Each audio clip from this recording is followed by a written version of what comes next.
And the message we want to put out to all the people as us as caregivers is we will never give you up.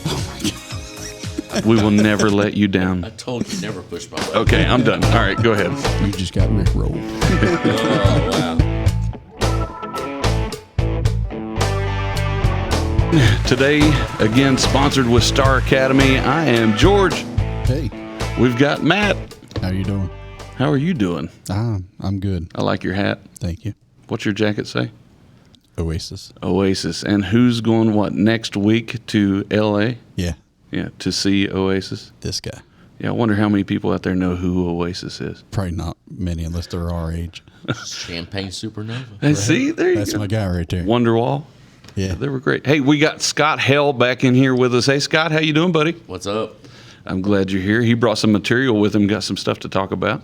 Yeah, we're going to dive deep. Ooh, we're doing an educational podcast here in just a minute that is going to be perfect for all of our EMS people out there listening.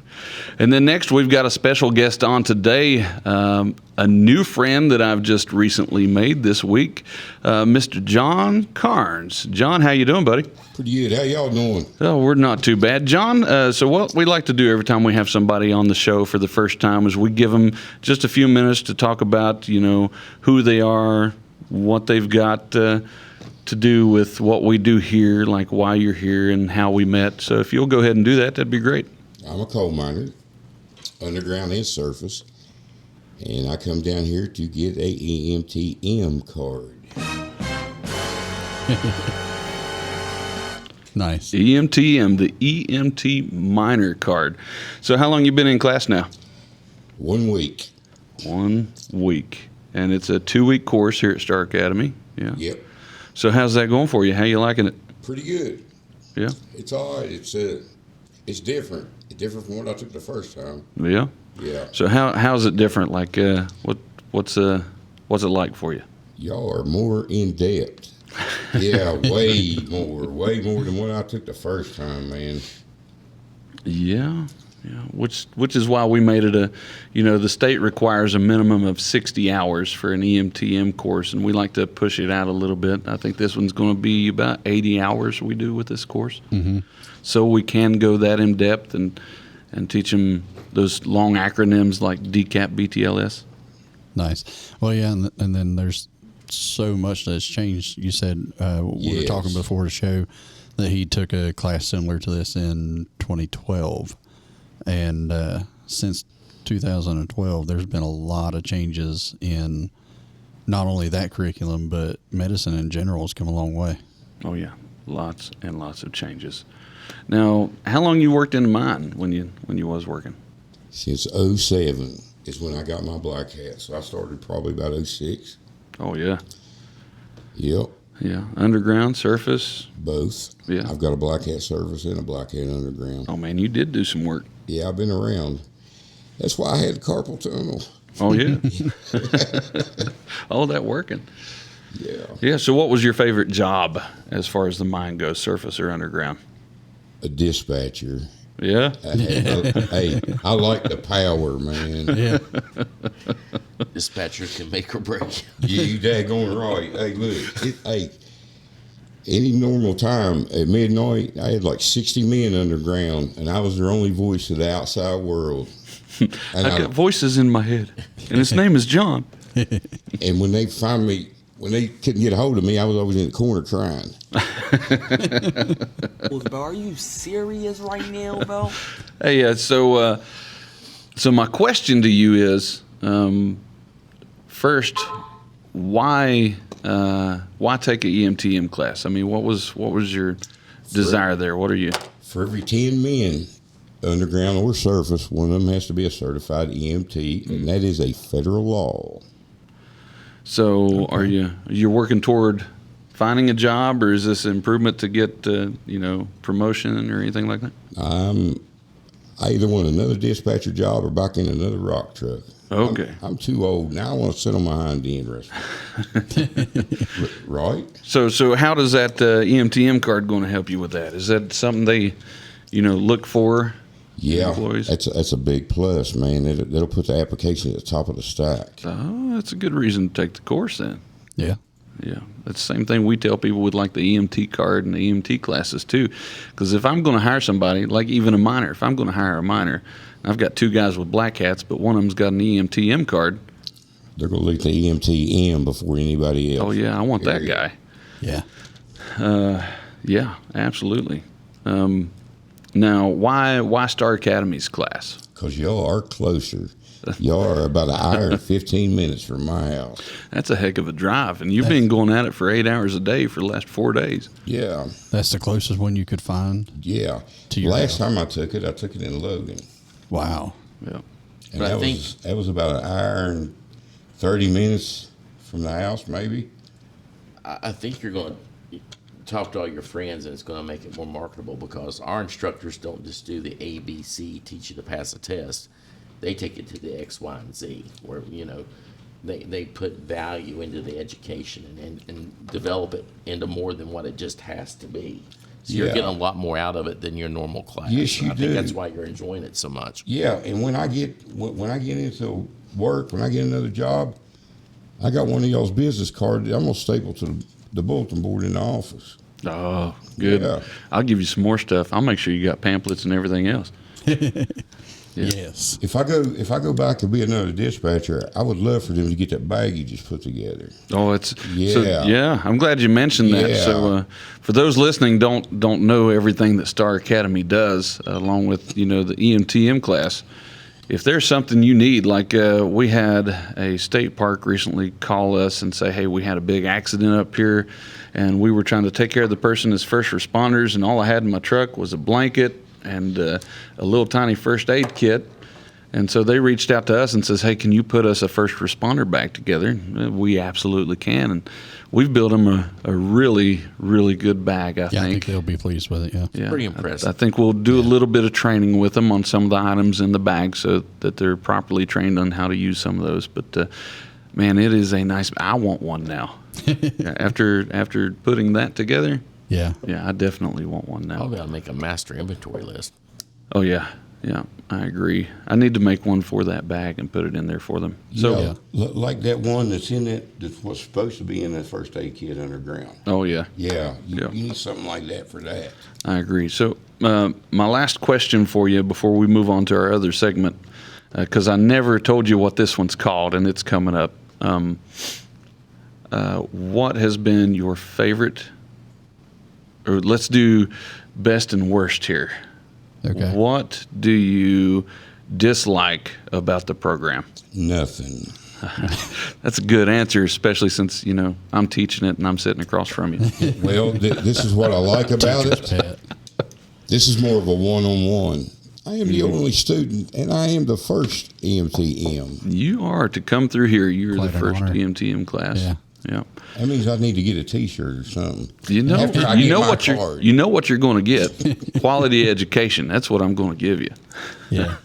But with your class, John's been so nice to allow me to video the lectures and do some recording on it, because what we're trying to build is a blended program for the EMT course for those that are working and can't get off work to come and spend 8 hours a day with us. They'll be able to do coursework online and then come in for their in-person labs, which is what we're trying to do, because it's not about the money, it's about putting providers out there.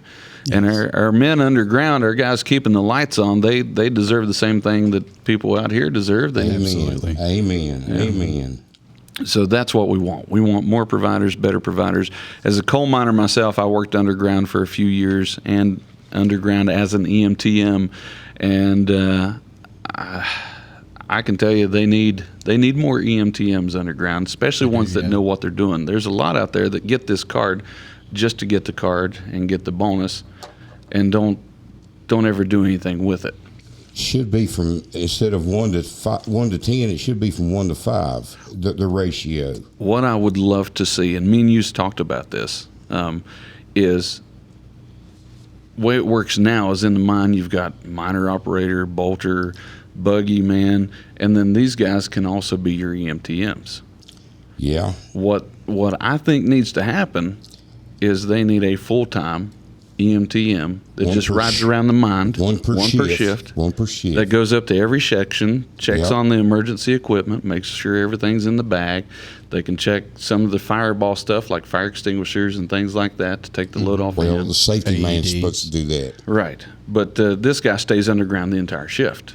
And that is his primary job. Go check on people, make sure they've got good water intake. Help where help is needed, but his primary job doesn't need to be bolt and roof. His primary job needs to be the safety and the well-being of those guys underground. That'd be Yeah. a nice change. Yeah, it would be great. I volunteered to take that job. I had an incident. In by pay. I had an incident one time. It took me like 20 minutes to get to the section to help someone, and that was that buggy incident. That one you told me about. Yeah. Heavy bleeding. Yeah. You made an improvised tourniquet. Yes, I did. At Not Cold River. a lot of people don't understand or realize, unless they've been down there like you have, that these coal mines aren't just a small hole in the side of the mountain. Some of them are just as big as cities and just as complex and too. it's no joke. Yeah. It's no joke, really. When I was working in the mine I was working at's about 4 miles that way. And I was there in 17. Yeah. And we were under this area right here in 2017. Our 2 section came this way right underneath where the school's at. Wow. And we had 3 sections. Can I really blow y'all's mind? I bolted top at the Big River in New Haven, West Virginia, where I was under the Ohio River. No kidding. Yes. The electric plant was straight across on the riverbank, and it was in New Haven.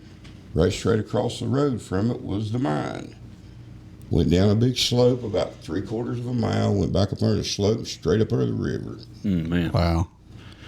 All right. Well, John, we appreciate you. I want you to hang out with us if you want to as we go into the next discussion. Sorry we got to cut this one short. I'm sure we got some coal miners and stuff out there listening. If you are and you're interested, or you know somebody would be interested in our EMTM class and getting that certification, be sure to give us a call. I will tell you the number to call. It'd be 304-207-0879, or you can email info.starwv@gmail.com. We'd be honored to have you in our training program, and I think you'd really like it. Yep. I think just about anybody that took it would like it. Can I say one more thing? Yeah, go ahead. You all like electric, don't you? Well, sure. You're welcome. Without electricity, I couldn't have this going right now.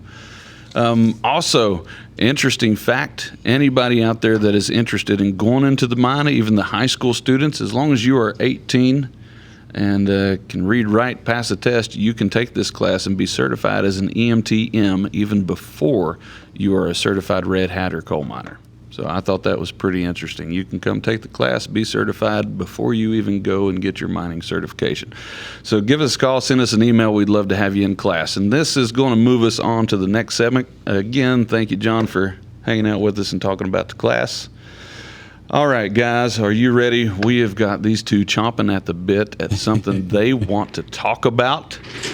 And it's something that's important. We got Ben in the background making a lot of noise. Say hi, Ben.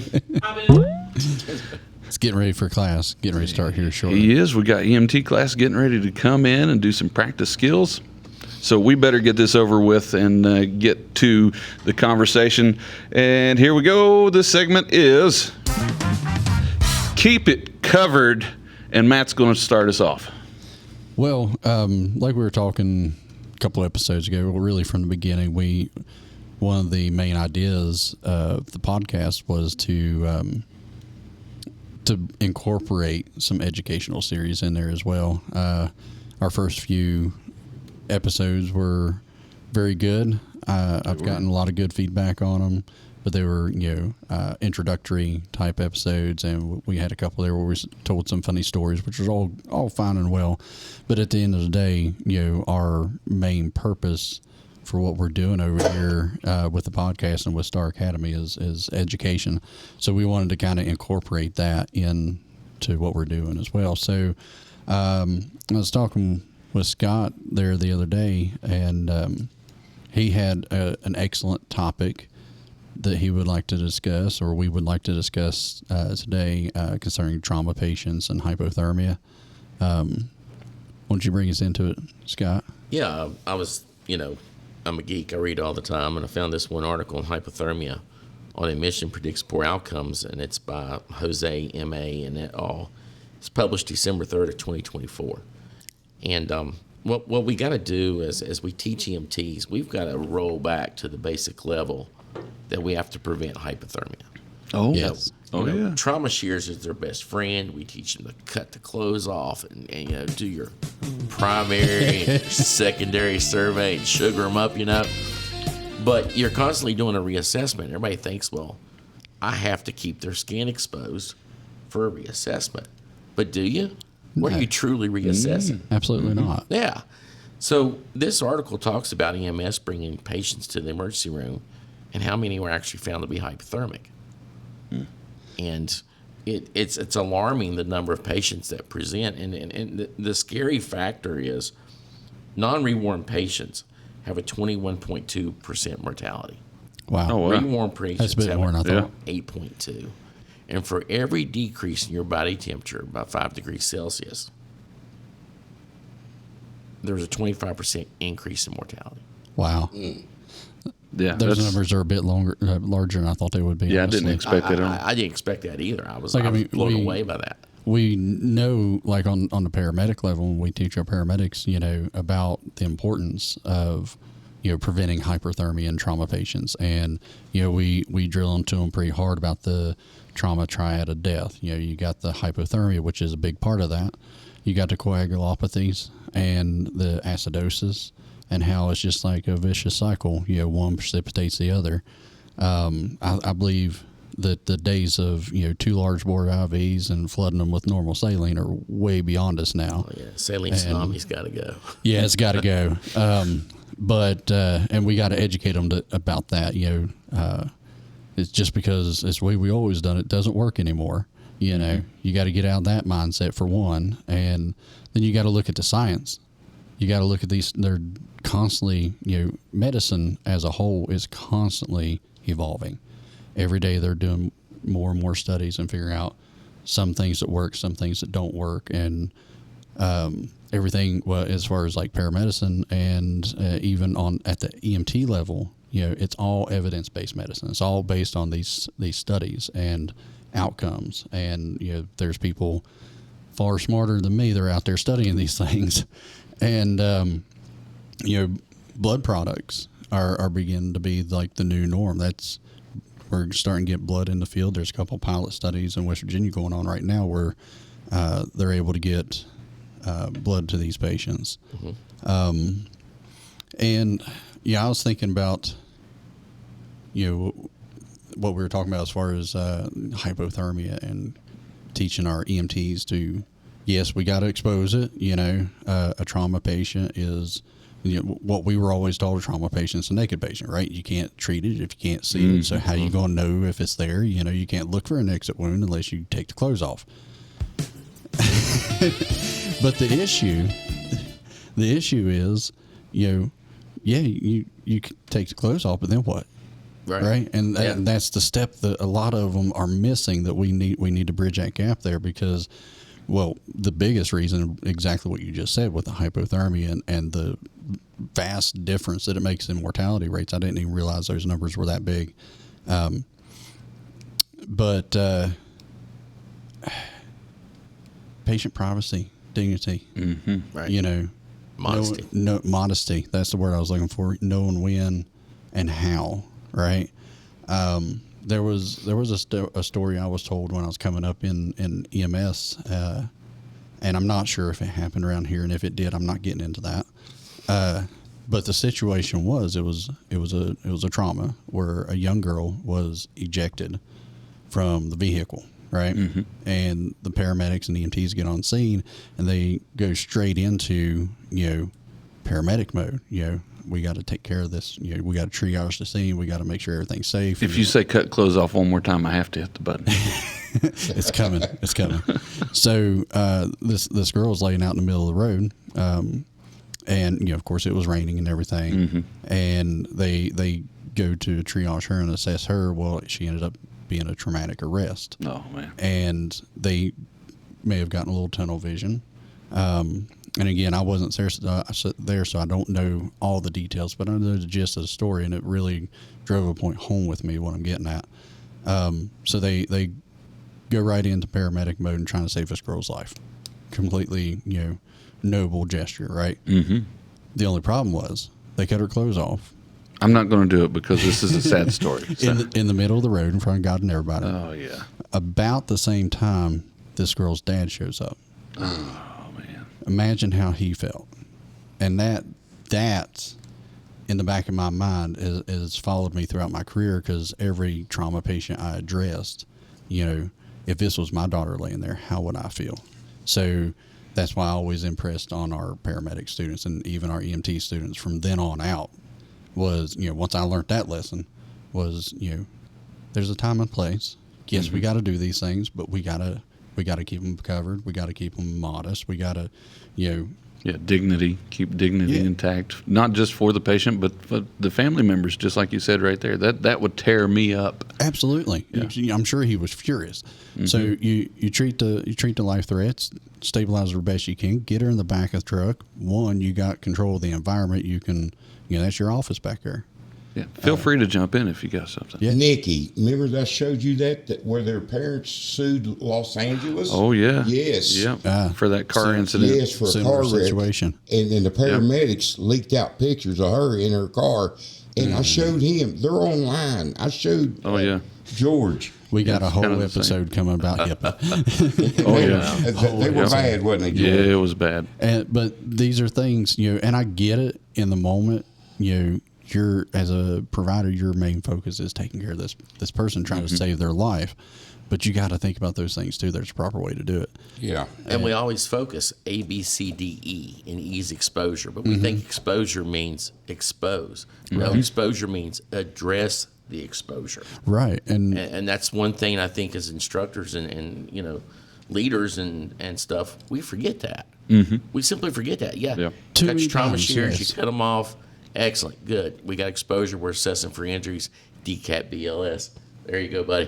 Thank you. But, There you go. we've got to cover them back up. We've got to maintain normothermia. Exactly. And we've really got to stress that as well. Like what you said about the kid had the seizure, and you covered him And up. covered them up Yeah. for their modesty. Yeah. Yeah, Right. because of incontinence and things that can happen when you have. Yeah, that seizures. was Yeah, very that's- big. That's of you. important. That's Incontinent, huge. they're wet. Yeah. It's 5 times normal Yeah. heat loss. Yeah. Or is it 10 times? It's multiplied. Yeah. Okay, I can't remember right now. That was very big of you. Yeah, that's important too, Yeah. especially. And this was a high school student. Yeah, so I you was know, getting ready to say that. That was a That's- student in a school. yeah, that's important. Well, paramedics and advanced medicine aside, think about what we teach our EMT basics at the very basic level. How do we treat for shock? Yeah, exactly. You gotta You can keep tell them us warm. that. You learned it. What's treatment for shock? Put a blanket on them. Put a blanket on. You gotta Get keep them them some warm. oxygen. Might take 2. Yeah. Yeah. I mean, especially if they're laying on a cold ground or a wet Cold ground, rock. Put a blanket under cold them. rock, backboards. You got to get something under them, or they're still going to lose that heat, and they don't understand that a lot of times. Oh yeah. You got to So- remember your 4 means of heat loss: conduction, radiation, evaporation, and convection. There Convection. you go. And Y'all's teaching me still. and so get them in the back of the truck, get that heat on them, right? Get those blankets on them, and then expose what you need as you need it. Yeah. If I don't need your top exposed because I'm doing a secondary assessment of your legs, then why is your top exposed? Exactly. Yeah. Right. Same thing with EKGs. Yeah. You know, the you're gonna do a heat- 12 lead. You've Take got, it off. Put the stickers on. Cover them back up. or put a gown on, and Yeah. You know the Perfect. heat. You know the heat blankets, George. The one that looks like aluminum foil. Oh yeah. Mylars. Yeah. Yeah, why can't they use them? They're underground. Oh, they can. They should be in your kit Well, underground. a Mylar should go over top of another blanket. Yes. Mylars prevent heat loss. They do nothing to warm. to warm. Right. Yeah. Well, they put them around, keep stuff to keep them from freezing. underground. Right. It kind of holds in, Yeah. holds in the Yeah. body heat. Yeah. Yeah. What heat is there, it holds in. So if they're already hypothermic, it's not doing a whole It's lot. going to of keep good. them hypothermic. I'm all about Mylar blankets, man. Oh yeah, I mean they're We were great. just talking about Now, that. if you I throw think- some hot packs on top of them, then put that Mylar blanket and wrap around them real Yeah. good, it'll hold in some heat. Definitely. Yeah. Definitely. Put your blanket down, put those hot packs on there, and then wrap them with the Mylar blanket. The only thing I've ever seen them do with them underground is wrapped up oxygen bottles with Well, I tell you what you do. If you got somebody who's hypothermic or in shock and you want to warm them up real fast, just run over to the power box, grab everybody's jacket that they took off with their lunchbox through there, grab them warm jackets, take it back to them, Yeah. cover them up, put it under them, then throw a Mylar blanket on. It's going to be nice and warm. Absolutely. Just, the other thing is, we Yeah. teach them you're a patient advocate. Oh, Once yeah. you get them to the Yep. ER, don't just hand them off, let them yank everything off. Of course, they're going to do their primary, secondary survey, but Right. talk to them. Hey, we ought to cover them back up. Can I go get some fresh, warm blankets?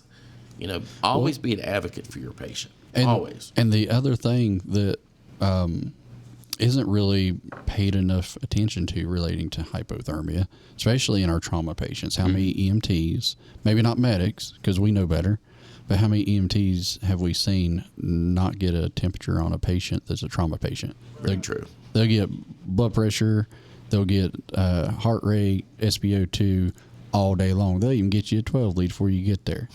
But how many of them check an actual temperature? Right. I heard that. Okay, so I'm sitting across from two paramedics, and I'm an EMT, and I take offense to that. I'm just Well, saying. we don't teach it. No, I'm just kidding. We don't. I'm we kidding. don't dwell on it. You know better, though. I know. You know better 'cause you no, teach I it. mean, it's something that I've done too. It's not common for us to take a temperature unless we know that they've got a fever. Mm-hmm. So it's one of those vital signs that does get overlooked all the time. Very much Yes. so. Yeah. But it's one of the most important ones It is. because with the hypothermia, that messes with your coagulation. Mm-hmm. It makes acidosis worse, Hypothermia is not defined until a temperature less than 95 degrees. right? But anybody less than 98.6 should receive active warming measures, regardless of what's going on. Agreed. Well, yeah, and that buys us a little bit of time, too, when we get them to the hospital because you're going to be met with the trauma team. There's going to be a lot of people in that room, a lot of things going on. And then you're naked again. And then the first thing they're going to do, Yeah. they have to they have to perform their primary assessment and make sure we didn't miss anything. So they're unclothing this patient. They're taking all the blankets off. They're rolling them. They're getting them off the backboard. They're checking their spine and making looking for all the things. Trying to find sources of bleeding if there is any. And so, the more warming we can do on the way, the better off their outcome is going to be because they're going to lose a little bit of that during that initial primary assessment when the trauma team's there too.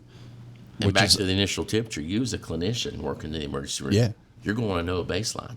Yes, So was there an improvement or has there been a decline? exactly. And that And gives me, You need to hemodynamics, have that. Yeah. gives me something to compare to because if they bring them in and have a nurse stick a thermometer in the rectum to get me a rectal temp and they're at 94 degrees, well, how long have they been that way? Exactly. If you come in as an EMT or you come in as an EMT and you're like, you give me the rundown of what happened and give me your last set of vitals and you say, oh yeah, and by the way, his temperature when I got to him was 93 and I check it and it's 95. So now I know there's been some warming and things are Exactly. improving.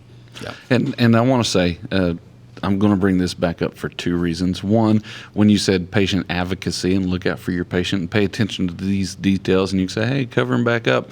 Really, I'm just mainly bringing this back up because, one, that is awesome. That's something I've always told every time I've taught a EMT basic course is I always did an intro speech talking about the things you need to be a good EMT. Correct. You need the drive, and most importantly, you need to actually care. Yes. You need to care about every patient. So the second reason why I bring that up, the first one is to say that, like EMTs, paramedics need to remember why they got into this job for the first part is because they care about people. None of us got into it for the money. It's because we care. That's the truth. And the second reason why I bring this up is because there's a button I've been wanting to push There's always a on here that's got a sound effects that just goes along with our patient advocacy, and the message we want to put out to all the people as us as caregivers is we will never give you up. We will never let you I down. told you never push my button. Okay, I'm done. All right, go ahead. You just got Rick rolled. Oh, wow. If you're my patient, I will never give you up. Just to a higher level of care. Exactly. Okay. All right, that's. He kind of got you on that one. He did. Yeah. He got you on that one. Oh man. Okay. Yeah, that was quick. That was good. So we about ready to close up. You got some more you want to go over and talk about? Let's see. I'm just thinking. I think we hit the biggest things on the issues with the hypothermia and how to prevent it. Now, hopefully, they got a little bit better understanding and as to how important it really is. And it's just one of those things that a lot of times gets overlooked. But that's kind of what we do here. We recognize that there needs to be better EMS education. Oh yeah. And part of our mission here is to provide that. We try to find areas that we may be weak on as a whole in the state and see if we can shore that up a little bit, crib it up a little bit, and try to bridge those gaps. And another interesting part of it, I know we don't always want to talk about this, is the money aspect. Healthcare's getting more and more and more. Yeah. If you're just hypothermic and you don't die, you have an increased length of stay in the ICU, increased vent time if you're on a ventilator. Therefore, you're draining the system of more and more money. Right. Oh yeah. So, we got to help drive that healthcare cost down. We got to do what's in the best interest of the patient. Keep them warm. And we've always got to be a patient advocate. I couldn't Always. agree more. And I think STAR, being the superior leaders that you are and educators, your class is going to get this. Oh yeah. Your EMTMs are even going to get this. Exactly. And we got to start with the basics. Advanced starts at the basic level, and keeping them warm, keeping them covered is the best way to do it. So I'm going to say, if there's a takeaway to really take away from this, I get to push another button for this, by the way, because I like my little segues and I love my little buttons here. But if you're an EMS or a first responder and you're listening, this is really the takeaway I want you to have for this. If you're going to take their clothes off, be sure to put them under the covers. Of course you did. That's my best low voice I have. I don't Very have a voice white. changer. But I mean, seriously, if you're going to take their clothes off, cover them back up. Yeah. So hopefully they learned something today. Yeah, I would think so. It was good. I enjoyed it. Again, Mr. Carnes, Thanks for having me, hey, guys. thanks for coming out here. Thank That you was very that was a much. good time. I look forward to seeing you next week for the remainder of our EMTM class, and then you'll be testing out what the state. Yep. Next week you better start drilling it, buddy. We're going to Right hit there. hard. We're going to hit hard come Tuesday because Monday's a holiday. Scott, what you got going on? You got anything coming up? I just got a lot going on. Just got a lot going on. Sounds like you most know. of us, yeah. Always I hear you. staying busy with something. Yeah, good deal. Matt, getting ready to head off to L.A. next week. Yeah. Stay out of Compton. I feel like Stay out of California. they wrote a lot Yeah. of songs about that back in the late 90s. Yeah, I think so. Yeah. Lots of change since the 90s in Cali, brother. Well, I've never been. This will be my first time. So Fornication. I was thinking more like, what is it? Now let me welcome everybody to the Wild Wild West. That's No, I got something California. better. California's a bowl of cereal, fruits, nuts, and flakes. That's all I'm saying. I might buddy. have to edit that out. Now we'll leave it. Most people in West Virginia listening to this anyway. Hey, my friends in Southern California, just letting you know if you're listening, we love you guys. You guys are great. Well, most of you. Some of you not so much. But they don't Southern Cal's understand not too English. bad. Nah, I got a lot of farmers, a lot of cowboys down that way too. yeah, so unfortunately, I won't be with you next week. No, you won't be. I'm excited. That's the first time I've ever gone over that direction, or at least that far. Well, I can tell you from my experience in San Francisco, keep your wallet close. And You usually fly over the pond, not the mountains, don't you? I know. Yeah. Yeah. be aware of your surroundings. Things are a little different.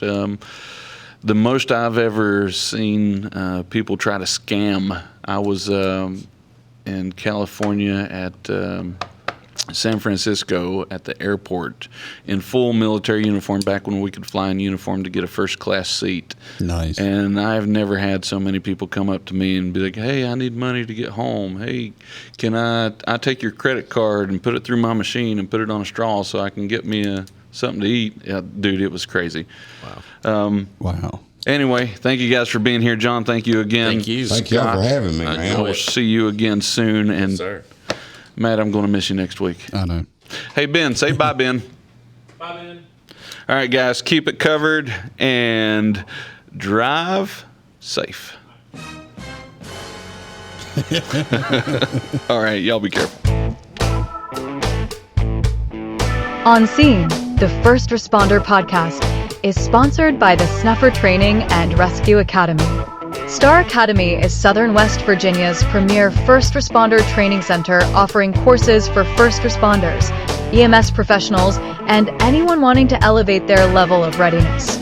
For more information about the On Scene podcast or trainings offered by STAR Academy, please visit www.staracademyonline.com or email info.starwv@gmail.com. Thank you for your support.